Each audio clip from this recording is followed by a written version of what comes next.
I attended my sister Lena's gender reveal party on a warm Saturday afternoon, the kind where everyone seemed a little too happy. She pressed an ultrasound photo into my hand, her smile trembling with excitement. "Isn't she beautiful?" she asked, eyes shining. "I'm a radiologist. I've read thousands of scans without thinking." But the moment I looked at that image, my blood ran cold. The shape was wrong. The density was wrong. Everything was wrong. I forced my face to stay still, to not shatter her joy right there in front of everyone. But inside, something terrified had already taken root. Lena had always been the softer one between us. Growing up, she cried at Disney movies and taped glitter stars to her bedroom ceiling. I was the older sister with steady hands, the one who fixed things, bike chains, school projects, broken hearts. Even now, at 39, I was still the one people called when something went wrong. But that afternoon in her backyard filled with pink and blue streamers, I couldn't fix a single thing without destroying her world. Neighbors clustered near the snack table, laughing over plastic cups of sparkling cider. Our parents hovered close to Lena, touching her arm every few seconds, as if pregnancy had turned her into something sacred. Ethan grilled burgers at the edge of the yard, glancing over his shoulder to admire his wife every few minutes. Everything looked perfect. Too perfect. "Maeve, take a photo of us," Mom called, waving her phone from across the lawn. I lifted my hand in a small wave but didn't move. My eyes were still on the ultrasound image tucked in my palm. I'd glanced at it once more on instinct, hoping my first impression had been wrong. It wasn't. I felt the familiar pressure settle behind my ribs, the same weight I'd carried delivering bad news to patients for nearly 2 decades. Lena bumped her shoulder against mine. "You're so quiet." "Are you overwhelmed by all this cuteness?" She laughed, gesturing at the decorations, cupcakes with little question marks, a giant balloon tied to a chair, tiny pink and blue socks hung on twine with wooden clips. "Just taking it in," I said. My voice sounded steady, but my skin tingled with unease. I studied her face, glowing with the kind of hope that blinds people. She'd been talking to her baby girl for weeks. She'd painted the nursery. She'd picked out names. If I said anything now in front of 50 people, it would shatter her. I slipped the ultrasound into my pocket and forced myself to blend into the party. I refilled drinks. I smiled when people asked how work was. I listened to one of Lena's friends ramble about gut feelings and pregnancy instincts, while my own instincts screamed louder than the music vibrating through the speakers. But every time I looked at Lena, her hand resting protectively over the curve of her stomach, her head tilted as if listening for something, I felt the ground shift under me. Something was wrong. Horribly, impossibly wrong. I tried to steady my breathing, but years of medical training couldn't silence the instinct screaming inside me. The longer I watched Lena drift from guest to guest, laughing, touching her stomach, accepting every compliment about her glow, the more I felt like I was watching someone sleepwalk toward the edge of a cliff. The music thumped through the backyard. Someone passed out cupcakes. Our dad raised his phone to record everything. All I could see was that scan burned into my mind like an afterimage. Wrong shape, wrong density, a solid mass where fluid and tiny bones should have been. My fingertips were cold. I needed confirmation. I needed quiet. I needed Ethan. He was across the yard, wiping his hands on a towel after turning off the grill.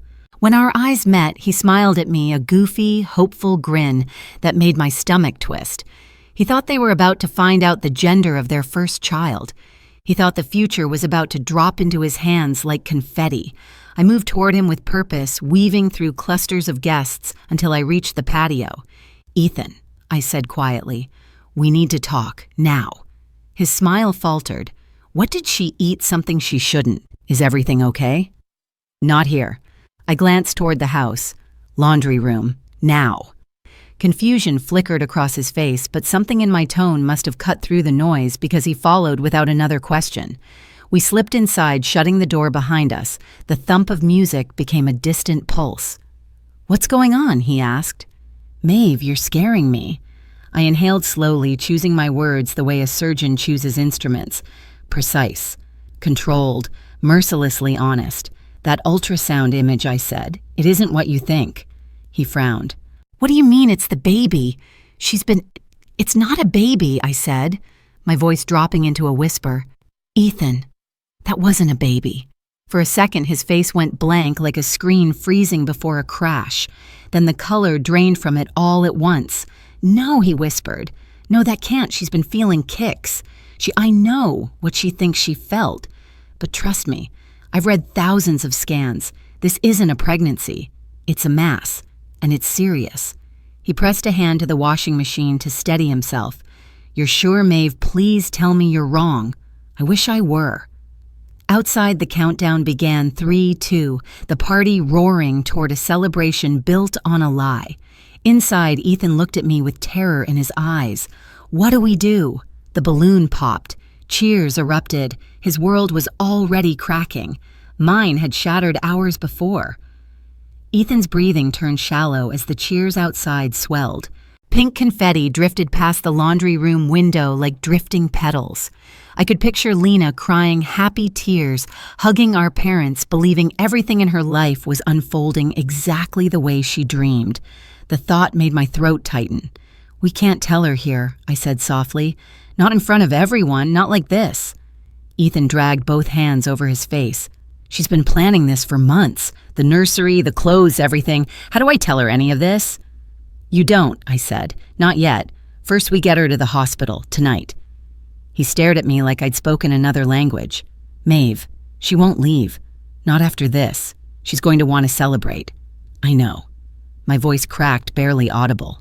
"But whatever's inside her, it shouldn't wait." A knock startled us both. It was Mom. "Are you two hiding from the fun?" she teased through the door. "Lena's cutting the cake soon." Ethan looked at me, panic blooming again. I forced a steady breath, opened the door just enough to smile. "Just grabbing something," I said. "We'll be right out." Mom nodded, oblivious, and floated back toward the noise. Ethan whispered, "What do we tell her?" "Tell her I drank too much," I said. "Tell her you need to drive me somewhere. Anything that buys us time." He nodded slowly, the way someone nods when they're drowning and trying to pretend they aren't. We returned to the yard.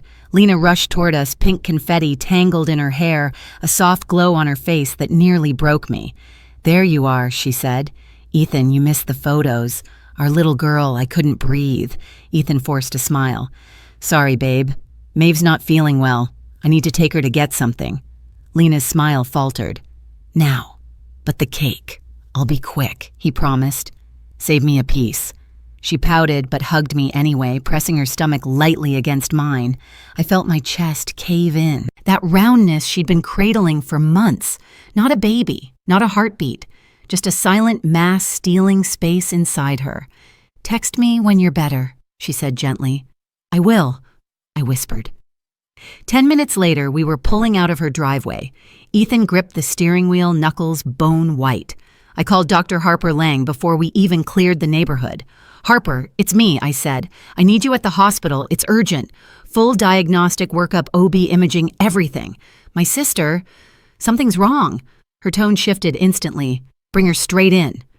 At the ER entrance, Lena arrived confused but trusting because Ethan had followed my script. Inside the dim ultrasound room, Harper's expression barely flickered before she excused herself to get a second opinion. I knew that look. I'd worn it many times. Then the screen told the truth. A solid ovarian mass, large, unmistakable. Lena stared at it. Where's the heartbeat?" Harper spoke gently. "There is no heartbeat." Ethan collapsed into a chair. Lena covered her mouth, shaking. But I felt her. I felt her move. I stepped closer, voice trembling. "Sweetheart, I'm so sorry." Her world didn't crack, it crumbled. Lena didn't scream. She didn't collapse dramatically or lash out. She just folded, like someone had pulled the bones out of her. Harper guided her to the bed while Ethan held her hand, whispering apologies she couldn't hear. I stood near the door, unable to move. I'd spent years delivering terrible news, but nothing prepared me to watch my own sister's heart break in real time. Harper ordered immediate pre-op labs and paged Dr. Rowan Blake, one of the best surgical oncologists in the city. When he arrived, he spoke gently, explaining that the mass needed to be removed as soon as possible. "It's large," he said, "but contained." "That's good. We act fast and we improve her chances." Lena stared blankly at him. "It wasn't a baby," she whispered. "I talked to her. I read to her. I bought clothes." Ethan's face twisted. "I'm so sorry," he said, voice cracking. "I didn't know. I should have—" "No," she said sharply, shaking her head.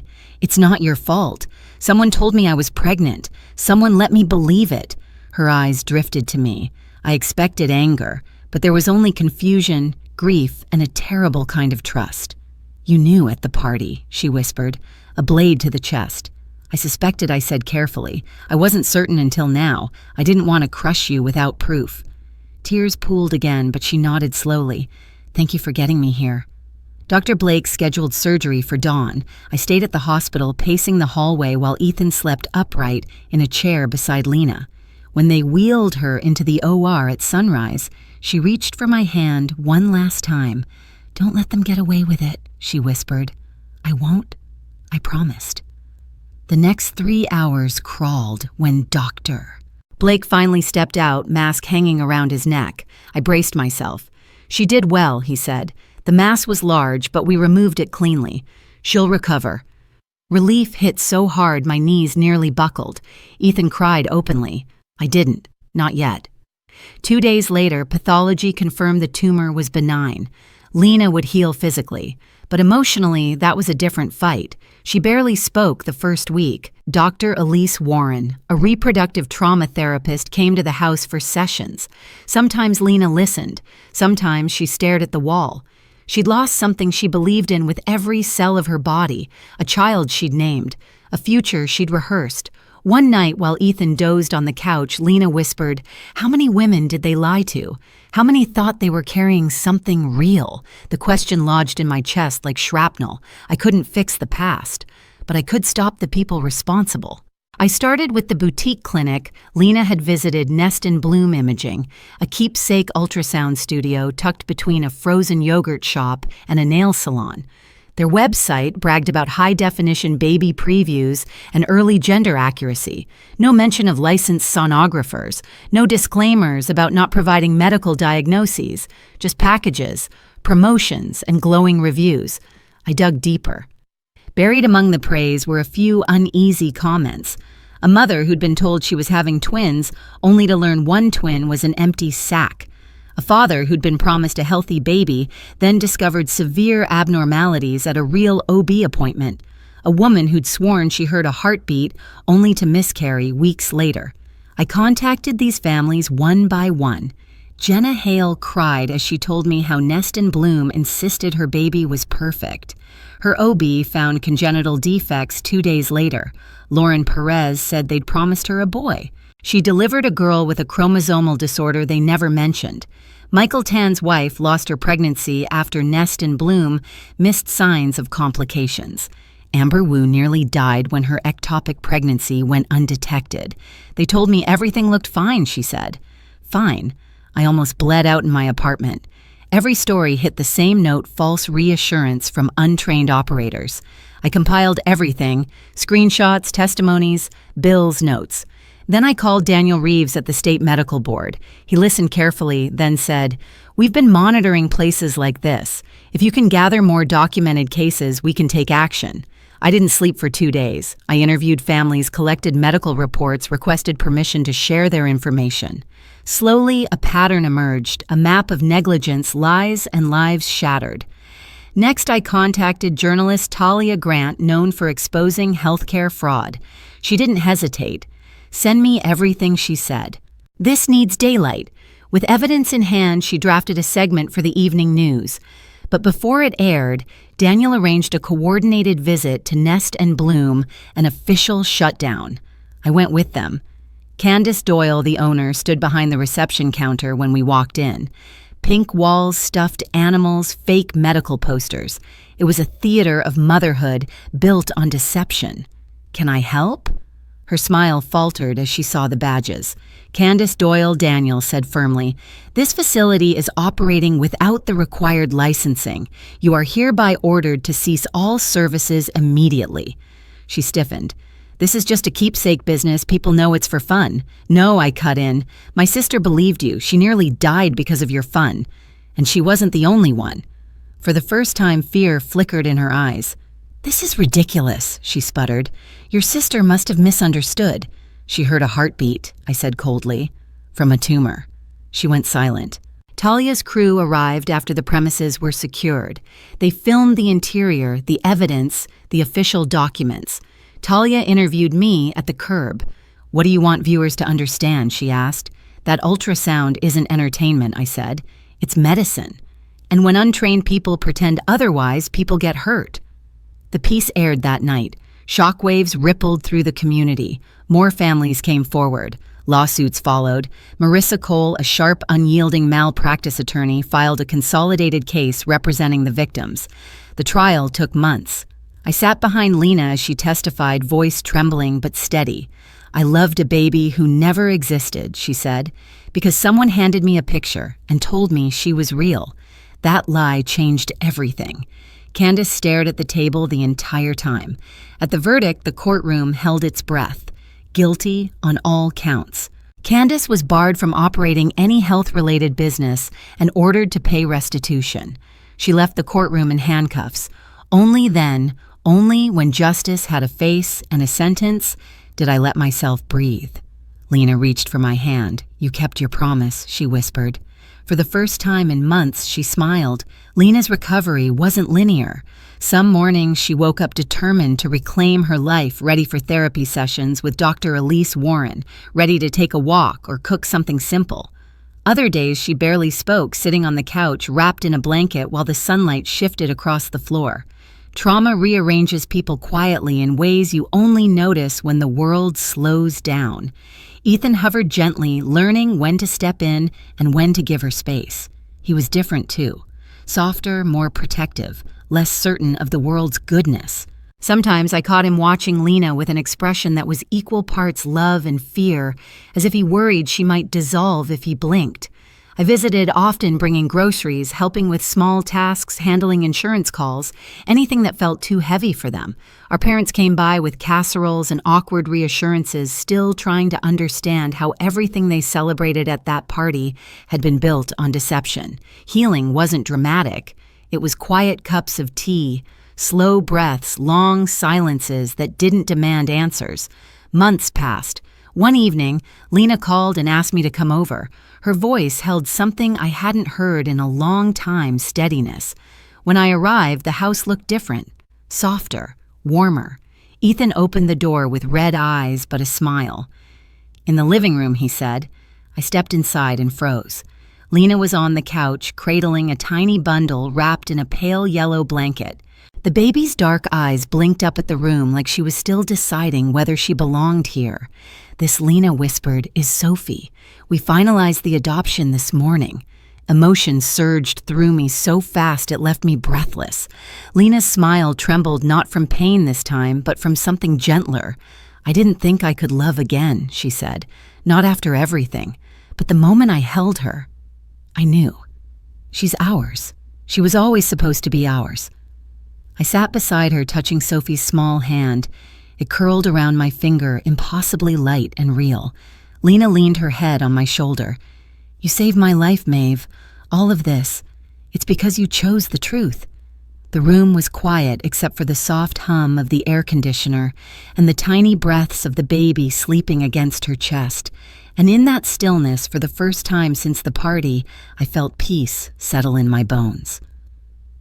Sitting there with Lena and Sophie, I realized the truth hadn't ruined us. It had saved us. Lies would have taken her life stolen, her future shattered every moment that was meant to come. But choosing to face what was real, however brutal, made room for something honest and hopeful to grow. Families aren't defined by perfect moments. They're defined by the ones we survive together. If this story stayed with you, share your thoughts in the comments. And if you want more real stories of justice, healing, and family, don't forget to subscribe so you never miss the next one.